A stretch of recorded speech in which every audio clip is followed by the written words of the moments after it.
Yanti yang gendut. Bab 113.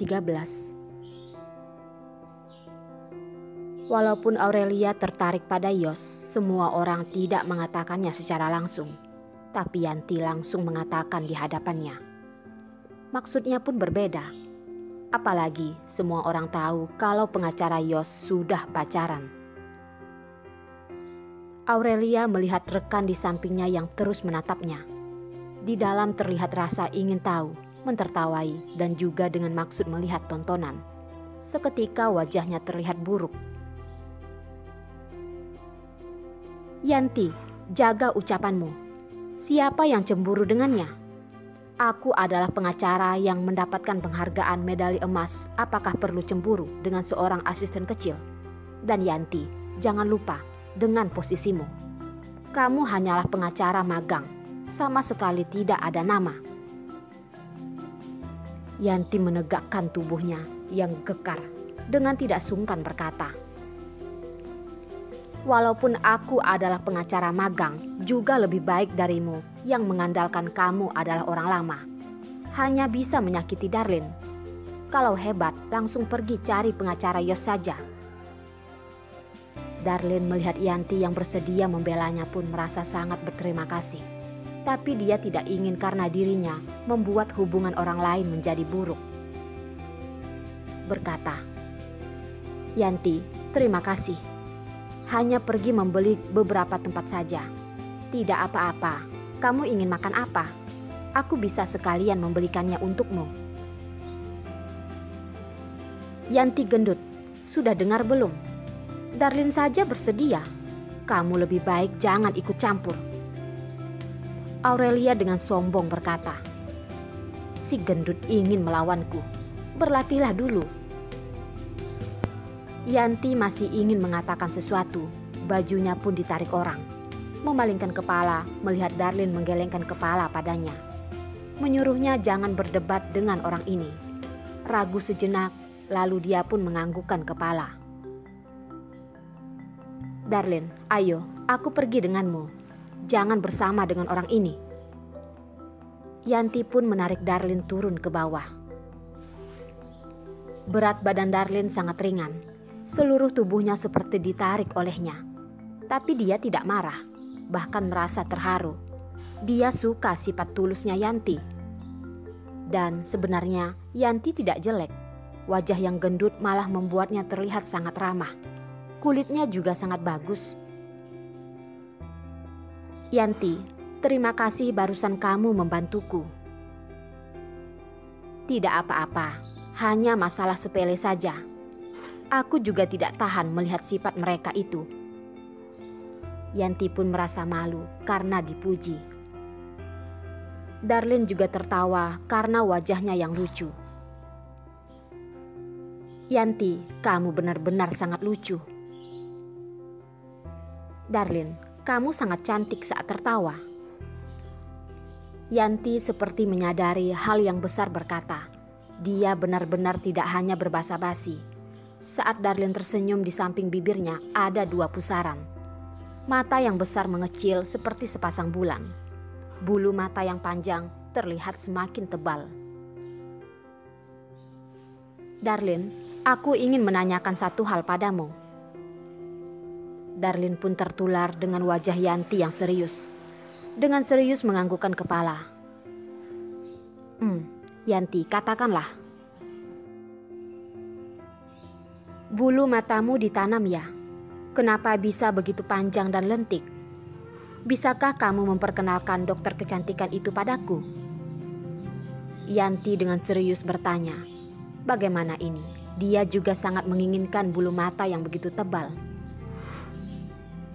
Darlene mengira dia ingin menanyakan apa. Tidak menduga, Yanti menanyakan pertanyaan yang begitu lucu. Yanti, maaf, aku tidak bisa membantumu. Jadi bulu matamu ini asli? Yanti mulai mengaum. Ya, Darlene tersenyum. Yanti membuatnya teringat pada Perlina. Yanti, sifatmu ini benar-benar sangat mirip dengan teman baikku.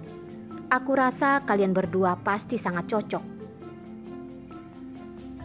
Darlin, temanmu yang mana? Apakah juga sepertiku sangat berbeda? Yanti sebenarnya menunjuk tubuhnya. Tapi Darlin mengira dia mengatakan sifatnya, menganggukkan kepala dan berkata,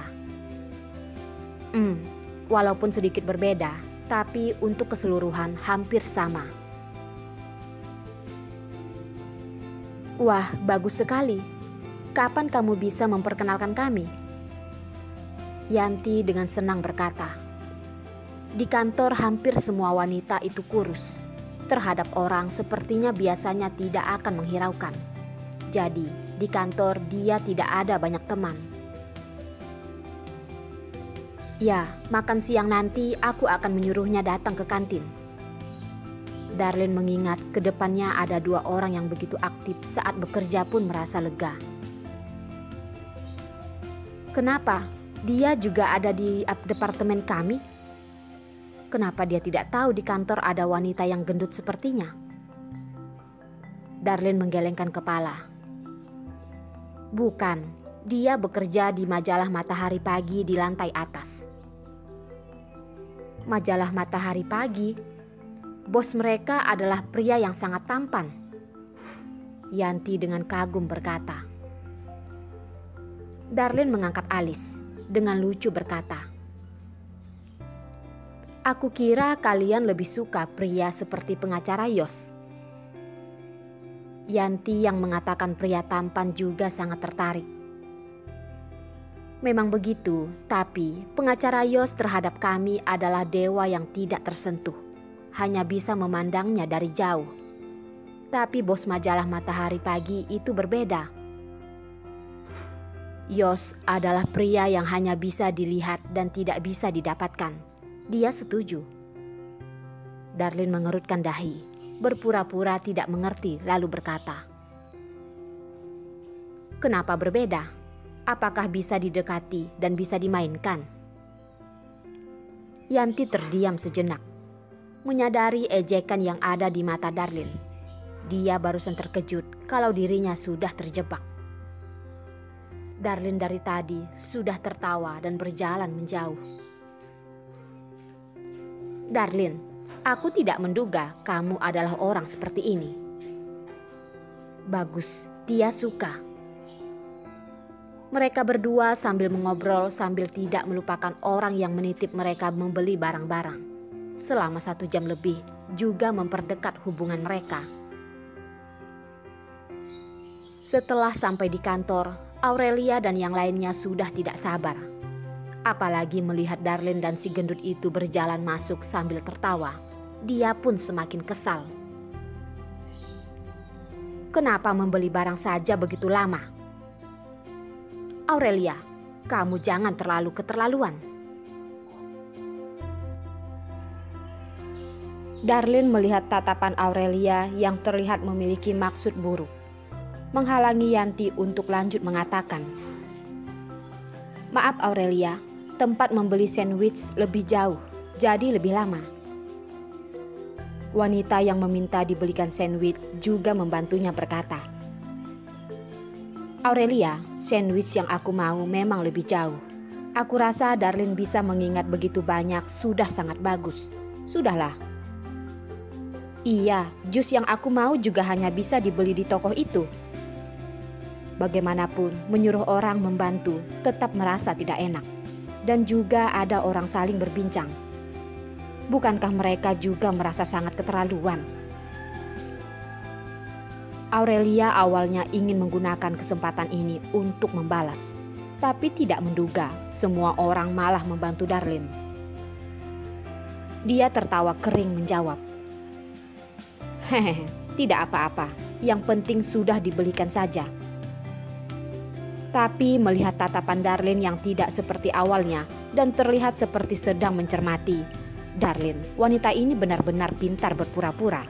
Benar-benar hampir tertipu dengan penampilannya yang patuh.